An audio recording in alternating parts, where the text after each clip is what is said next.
Good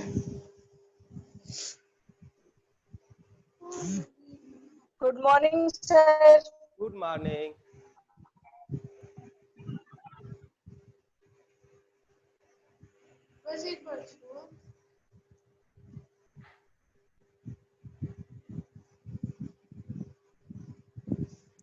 Dear students, today we shall discuss about the meter bridge, which is based on the principle of Wheatstone bridge principle. आज इसी पर हम लोग को discuss करना है, मीटर ब्रिज पर, जो लास्ट टर्म पर टाइम लैगनेस की वजह से आपका जो है इनकम्प्लीट रह गया था।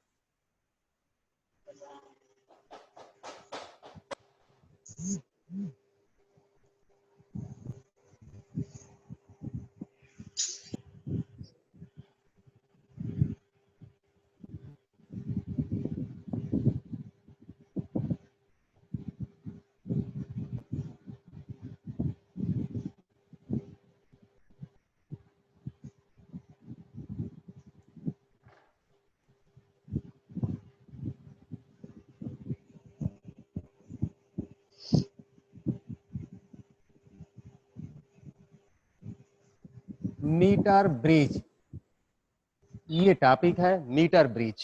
तो what is the metre bridge? तो it is a device used to measuring the unknown resistance. It is a device used to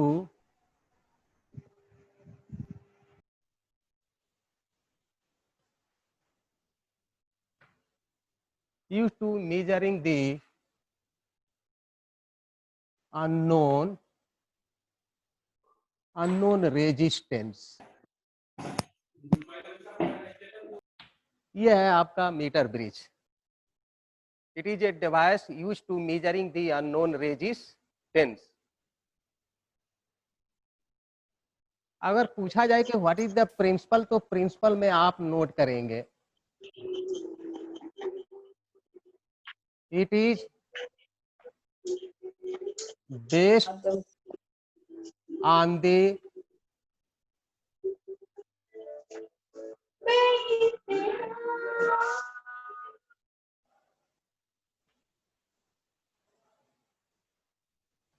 principle of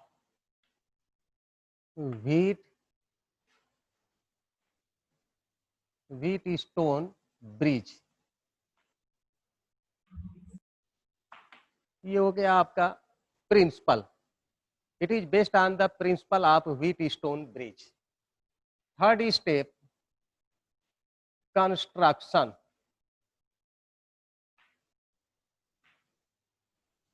construction में आप जो है draw the ray diagram of the metre bridge. Metre bridge का आप diagram बनाएंगे।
हाँ student देखो, आप कंस्ट्रक्शन में आपको अगर एग्जाम में मीटर ब्रिज क्वेश्चन आता है तो आप मीटर ब्रिज के बारे में लिखेंगे आप कि it is based on the it is a device used to measuring the known resistance. Second step principle आप नोट करेंगे कि it is based on the principle of Wheatstone bridge. Third में आप कंस्ट्रक्शन दिखाएंगे।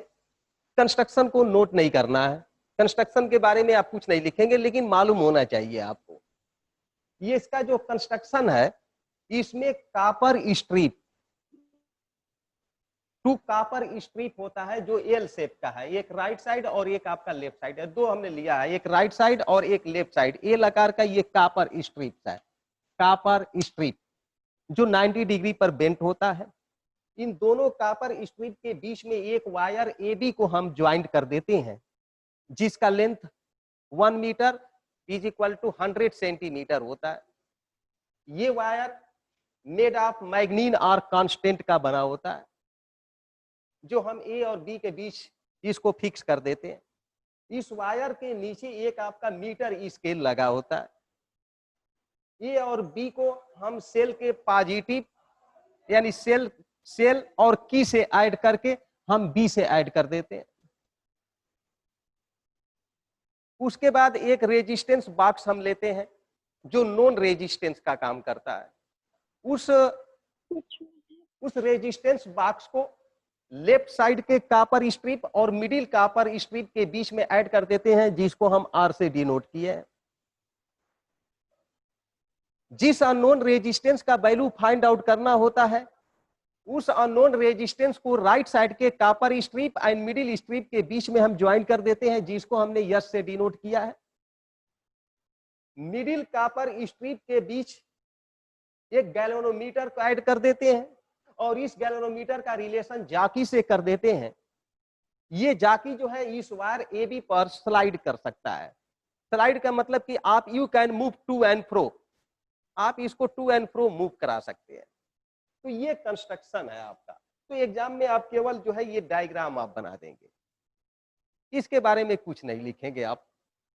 अब आता है questions की कैसे हम जो है मीटर ब्रिज का यूज करते हैं, यानी वर्किंग क्या है, what is the working of the metre bridge. तो ये आपको हम बताने जा रहे हैं।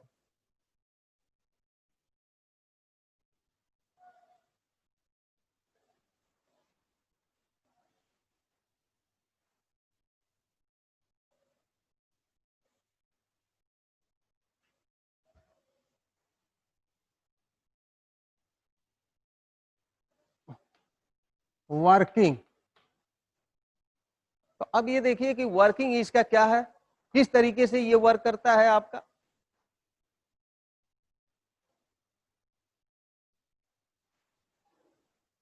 तो first be switch on the key, यानी इस की को ऑन कर देते हैं,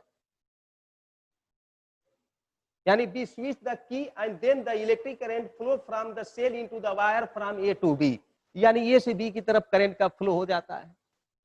after that be adjust the resistance from the resistance box, यानी सेल के की को ऑन करने के बाद इस रेजिस्टेंस बॉक्स में से किसी रेजिस्टेंस को पीक आउट कर देते हैं और नॉन रेजिस्टेंस का काम करता है। उसके बाद हम जाकी को इस वायर ए बी पर टू एंड फ्रो मूव कराते हैं। तब तक हम मूव कराते रहेंगे जब तक कि इस गैल्वेनोमीटर में कोई डिफ्लेक्शन ना हो।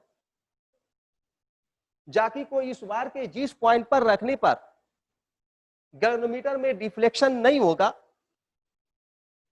उसी पॉइंट यानी वो पॉइंट इस वायर ए बी को टू पार्ट में डिवाइड कर देगी। इस वायर का एक पार्ट रेजिस्टेंस पी का काम करेगा and second part resistance Q.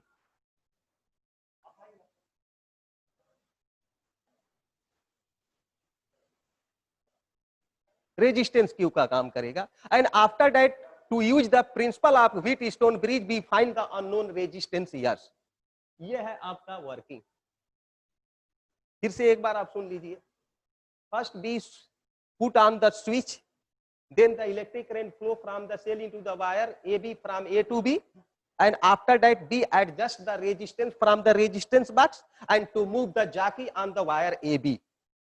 Let us consider when the jockey put at the point J on the wire AB, then the galvanometer shows the null position. Then the length of A and J is L. Then the length of J and B is 100 minus L because the length of wire is 100 centimeter. Also, let us consider the resistance of AJ is P and JB is Q. ये आपका जो है theory है.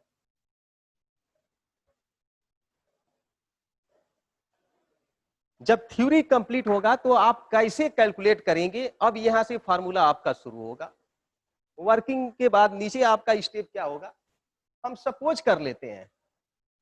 let us consider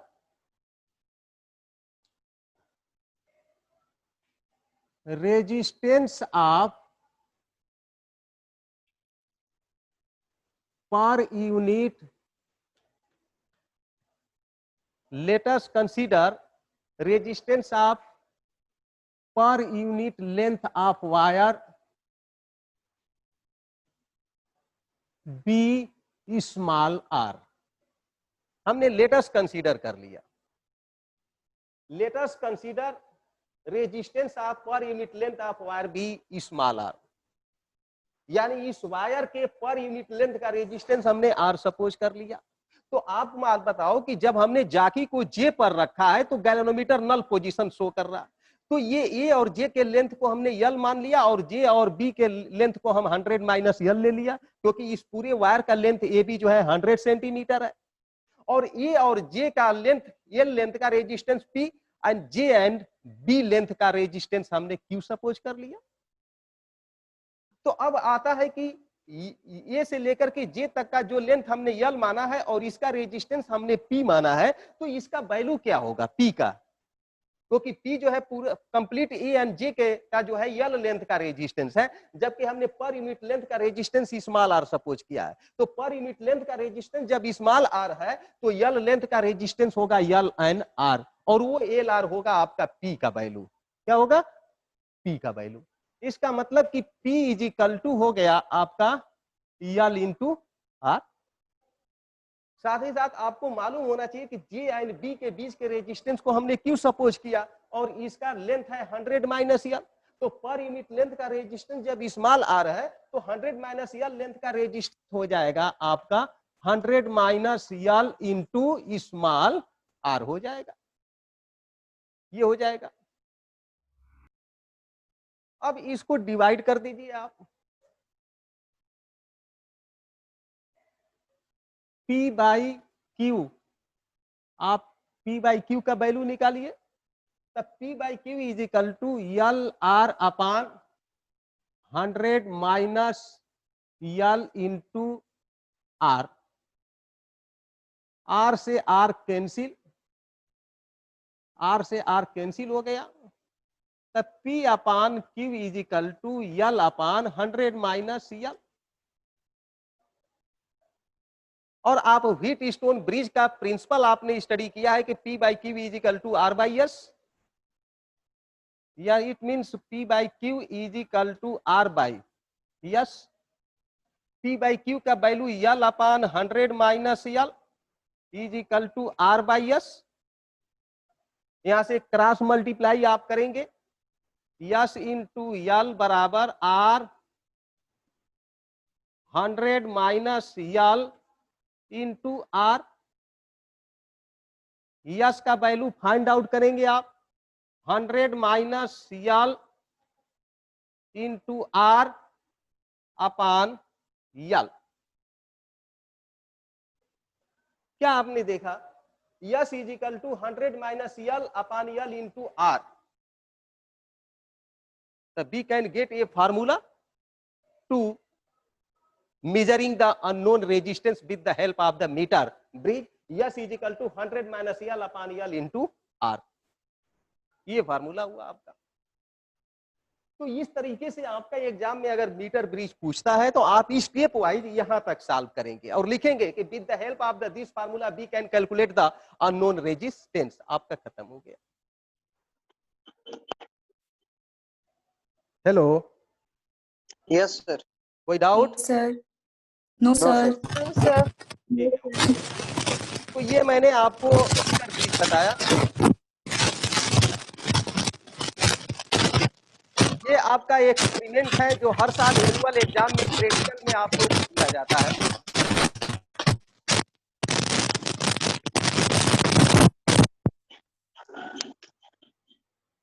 तो जब exam में दिया जाता है तो उस समय मीटर ब्रिज पर आप जाते हैं और जा करके जो है अननोन रेजिस्टेंस का वैल्यू फाइंड आउट करते हैं। फाइंड आउट करने के बाद आप वाइवा के लिए एग्जामिनर के पास जाते हैं। तो एग्जामिनर पूछता है कि what is the aim of your experiment. तो आपका एम क्या होगा कि with the help of the metre bridge to find the unknown resistance. ये आपका एम हो गया। चलिए एम पूछ लिया एग्जामिनर। एम पूछने के बाद अब वो आपसे इससे रिलेटेड कुछ वाइवा पूछेगा। तो चलिए पहला क्वेश्चन ये यहाँ से वाइवा के रूप में एग्जामिनर पुट अप कर सकता है कि जो आप इस जाकी को वायर एबी पर जो स्लाइड करा रहे हैं, स्लाइड कराने का दो मेथड हो सकता है। एक तो हम जाकी को फोर्सली जो है वायर पर स्लाइड करा सकते हैं और सेकेंड ये है कि जेंटली हम स्लाइड करा सकते हैं। अब ये क्वेश्चन पूछता है एग्जामिनर कि आप किस वे से जो है जाकी को वायर एबी पर स्लाइड किए हो। आप क्या आपने फोर्सली आपने इसको स्लाइड किया या स्लाइटली मूव किया है to get the null position find out करने के लिए। तो आपका आंसर होगा कि हम जाकी को इस वायर एबी पर जो है जेंटली स्लाइड कराते हैं। मतलब नॉर्मल तरीके से स्लाइड कराते हैं, फोर्स लगाकर स्लाइड नहीं करते, क्योंकि ये मालूम होना चाहिए कि ये जाकी भी जो है एक मेटल का बना हुआ है और वायर भी जो है आपका मैग्नीज या कांस्टेंट ये भी आपका तो एक मेटल ही है।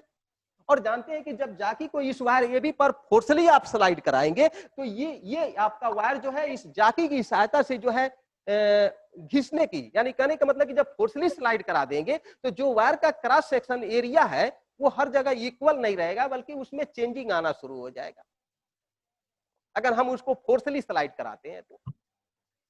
तो अगर फोर्सली स्लाइड करा देते हैं जाकी को तो cross section area of wire will be change and due to the cross sectional area of the wire change then unknown resistance, the value of unknown resistance will change. Yeah, in other words you can also say that error is occur to measure the unknown resistance. यानी unknown resistance को जो हम major कर रहे हैं उसमें error आना शुरू होगा, एग्जैक्ट मेजरमेंट नहीं हो पाएगा। पहला तो ये हुआ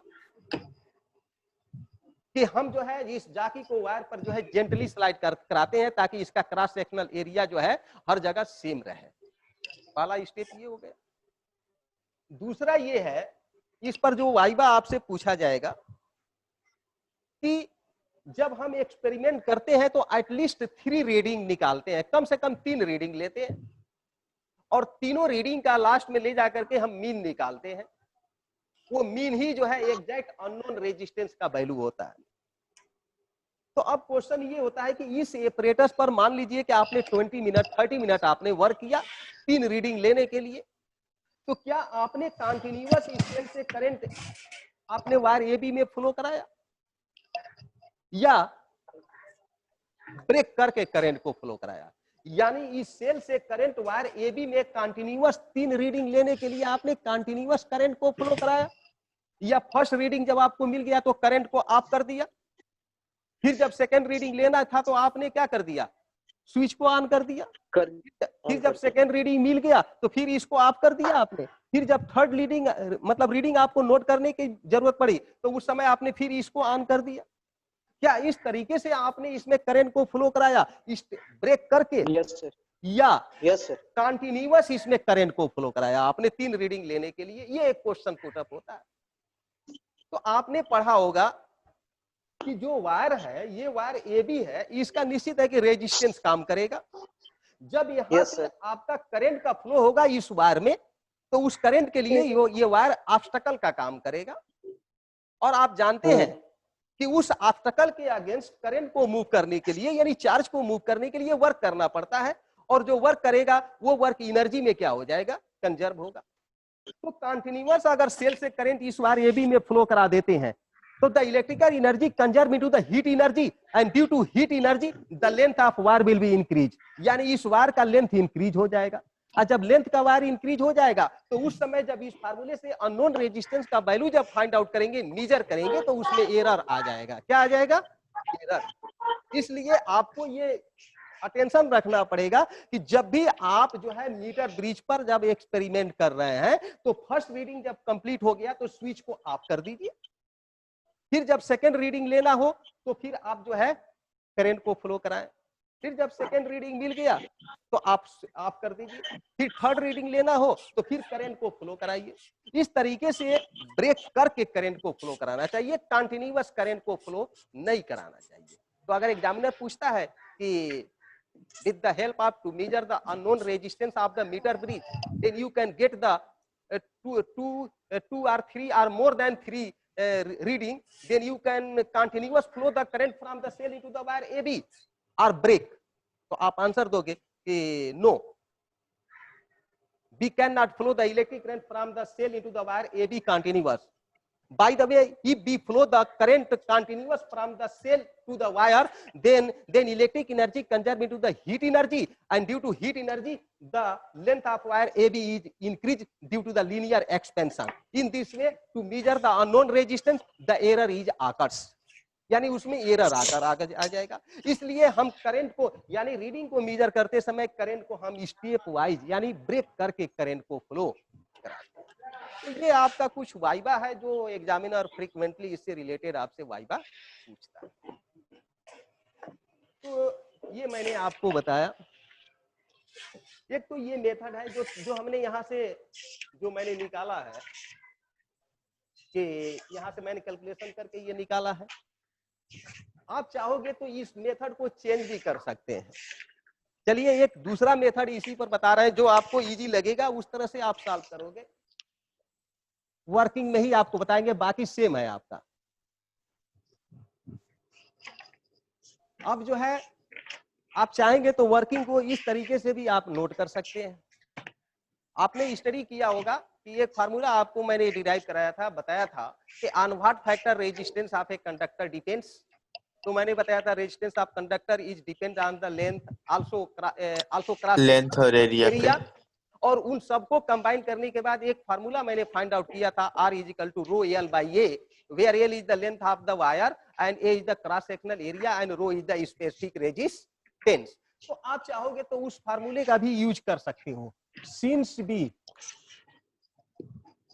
बी नो दैट आप ऐसे भी लिख सकते हो।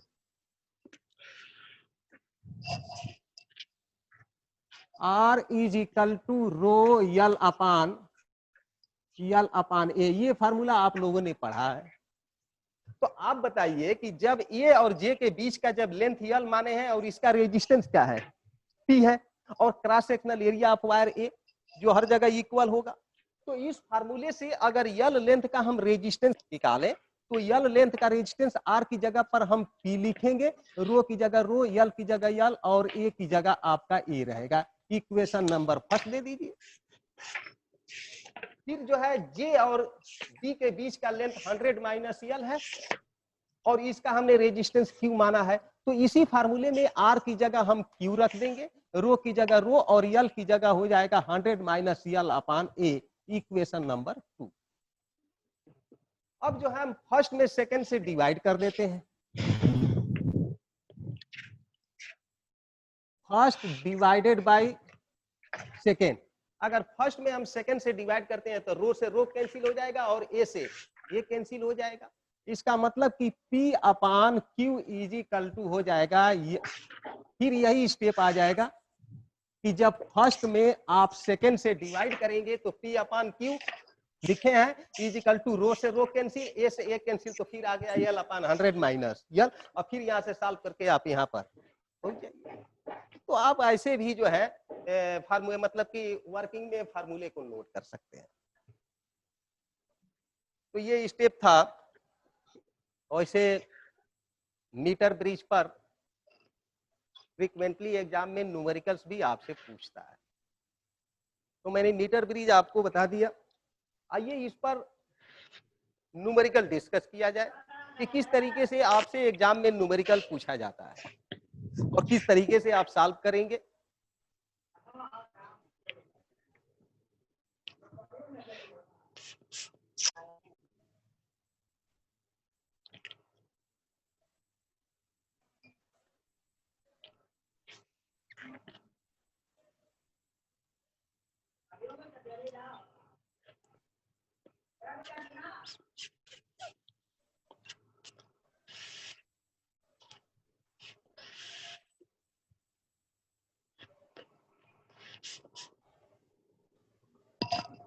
देखिए क्वेश्चन इसी पर हम आपको ले रहे हैं, मीटर ब्रिज पर ही क्वेश्चन दे रहे हैं। In metre bridge the value of known resistance, हम क्वेश्चन पुट अप कर रहे हैं कि in metre bridge the value of known resistance is 2 ohm, यानी आर का वैल्यू हमने क्या ले लिया 2 ओम। ये नॉन रेजिस्टेंस है जो पहले से आपको ऑलरेडी फेमिलियर होंगे आप एक्सपेरिमेंट करते समय। तो क्वेश्चन बनाते समय क्वेश्चन जब हम इस पर फॉर्म कर रहे हैं तो हमने कंडीशन रख दिया कि in metre bridge to measure the unknown resistance we can get the value of known resistance is 2 ohm. और एक कंडीशन आपको रख दिया कि ये जो नॉन रेजिस्टेंस है ग्रेटर देन अननोन रेजिस्टेंस, या छोड़ दीजिए इससे कोई जरूरत नहीं है कि R is equal to 2 ohm. हमने नॉन रेजिस्टेंस का वैल्यू 2 ओम ले लिया।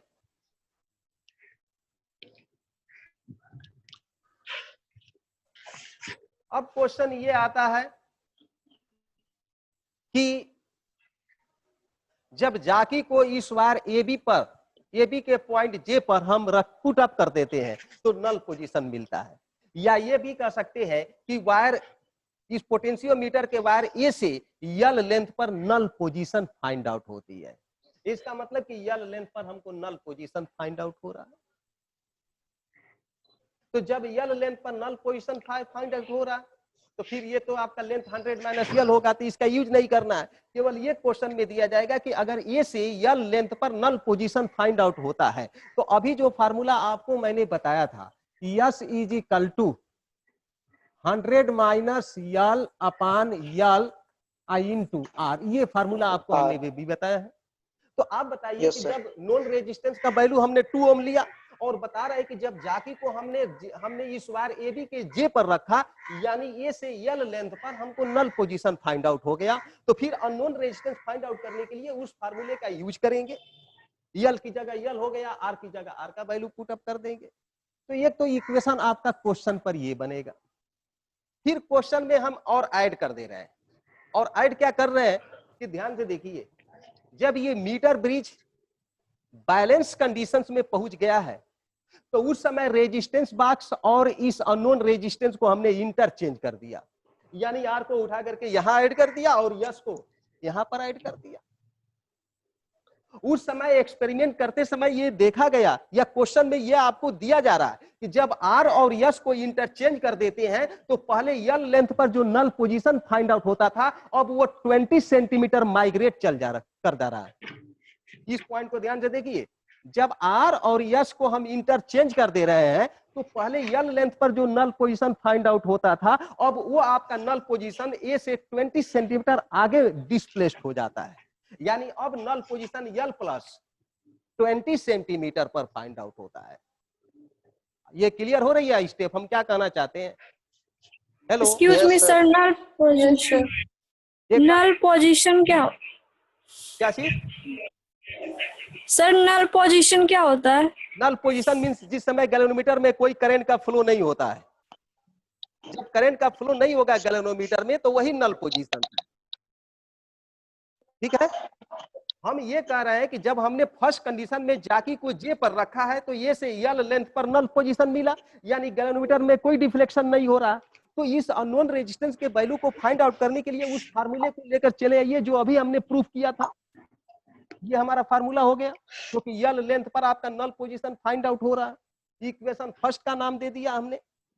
अब उसी क्वेश्चन में ऐड कर दे रहे हैं कि when the R and S R interchange then null position moved 20 centimeter away from A, from A, यानी ये से 20 सेंटीमीटर आपका नल पोजीशन मूव कर जा रहा है। यानी पहले आपका नल पोजीशन जो यहाँ मिलता था यल लेंथ पर, अब नल पोजीशन यल प्लस 20 सेंटीमीटर 20 मिलेगा। समझ में आया? Yes sir. तो इसी Yes, sir. फार्मूले में यही फार्मूला रहेगा। अब जो है यस की जगह यस, लेकिन अब 100 नहीं रखेंगे आप, यहां से लेकर यहां तक जब यल प्लस 20 हो गया तो अब नहीं समझ में आया आपको, चलिए यहीं से समझ जाएंगे आप। अब जो है नल पोजीशन आपका मिल रहा है कितना पर, यल प्लस 20 पर। यल की जगह यल प्लस 20 रख दिया हमने। तो अब ये 100 माइनस यल की जगह क्या रखेंगे, तो पूरा 1 मीटर में से इसको क्या कर देंगे आप, माइनस करेंगे। माइनस तो 1 मीटर का मतलब कि 100 सेंटीमीटर में से इसको माइनस कर देंगे आप। तो ये हो जाएगा 100 माइनस यल माइनस 20, यानी 80 माइनस यल। तो अब यहां पर आप रखेंगे क्या, 80 माइनस यल। बोलिए ये लाइन समझ में आया है? Yes sir. Yes yes sir. Formula वही है, केवल आप यल की जगह यल प्लस 20 कर दे रहे हैं। 20 रख दे। तो जब इसमें 20 इंक्रीज होगा तो इसमें 20 डिक्रीज हो जाएगा, तो वही 100 की जगह क्या आ गया, 80 आ गया। अब इसके बाद क्या करेंगे, अब यहाँ इक्वेशन फर्स्ट एंड सेकंड में left hand side are equal, so right hand side are also equal. तो 100 minus l upon l into R is equal to 80 minus l upon l plus 20 into R, R से R cancel. अब इसको simplify करेंगे आप, तो cross multiply करिए इसको, 100 minus l plus 20 is equal to l bracket में 80 माइनस यल। Multiply करेंगे इसको, 100 मतलब 100 यल आप plus 2000 minus l square minus 20 यल 80 यल माइनस यल स्क्वायर से l square cancel.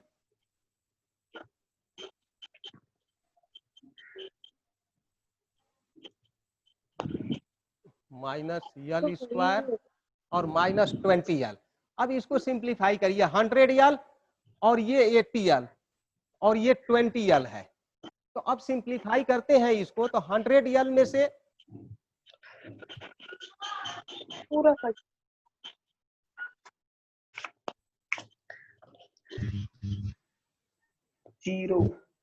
100 minus 100 l plus 2000 minus l square minus 20 l is equal to 80 l minus l square से l square cancel, 20 यल यानी 80 यल। यहाँ देखो कहीं एरर हो गया इस point में। हमारा क्वेश्चन जो पुटअप मैंने किया है कि अगर हम जाकी को जे पर रखते हैं तो यल लेंथ पर हमको जो है नल पोजीशन मिलता है, जिससे हम इस अननोन रेजिस्टेंस का वैल्यू हमने इसको फाइंड आउट कर लिया 100 minus l upon l into R से। सेकेंड स्टेप हम ये कह रहे हैं कि जब हम आर और यस को इंटरचेंज कर दे रहे हैं तो नल पोजीशन ए से 20 सेंटीमीटर डिस्प्लेस्ड हो जा रहा है। तो 20 मीटर डिस्प्लेस्ड होने का मतलब कि अब नल पोजीशन यल की जगह नहीं बल्कि यल प्लस 20 लेना होगा। तो फार्मूला तो हमारा यही होगा, यल की जगह यल नहीं बल्कि यल प्लस हम 20 ले लेंगे, यल प्लस 20 और यहाँ पर 100 माइनस यल की जगह हो जाएगा 80 माइनस यल इंटू आर। अब ये दोनों हमारा यस का वैल्यू है, तो दोनों यस का ही वैल्यू है, तो मैथमेटिकली अगर लेफ्ट हैंड साइड इक्वल तो राइट हैंड साइड भी क्या हो जाना चाहिए, इक्वल। और right hand side sir interchange नहीं होगा एस और आर, यस और आर इंटरचेंज होगा नहीं ना। करेंगे सर आर बाई एस लिखते थे तो उसको एस बाई आर करके लिखेंगे ना, ऐसा कुछ। Yes sir. अगर हम आर और यस को इंटरचेंज कर रहे हैं हाँ तो इसका मतलब यह है कि हम आर को यहाँ ले आए और यस को यहाँ ले जाए, यही कहना चाहते हो ना, बोलो। हाँ यस सर। फार्मूला हमने जो लिखा यस था sir. S is equal to 100 minus l upon l into R, हमने यही ना लिखा था। अब हम आर और Yes, यस sir. को क्या कर रहे हैं, इंटरचेंज कर दे रहे हैं। तो अब यहाँ पर यस की जगह आर रख देते हैं, ठीक है, और यहाँ पर आपका आ जाएगा यस, और यहाँ पर आ जाएगा आपका यल प्लस 20, और यहाँ आ जाएगा 80 माइनस यल। यही ना कहना चाहते हो आप? हाँ, जी। yes, sir. यानी Yes, इसको sir. चेंज करते रहे, यहाँ आर कर देते हैं और यहाँ पर यस कर दिए। Yes.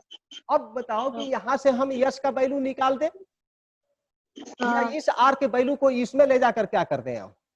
पुट कर दे। कर दे। अब पुट करके जब सॉल्व करेंगे तो हमको यल का वैल्यू क्या हो जाएगी? नहीं समझ में आया?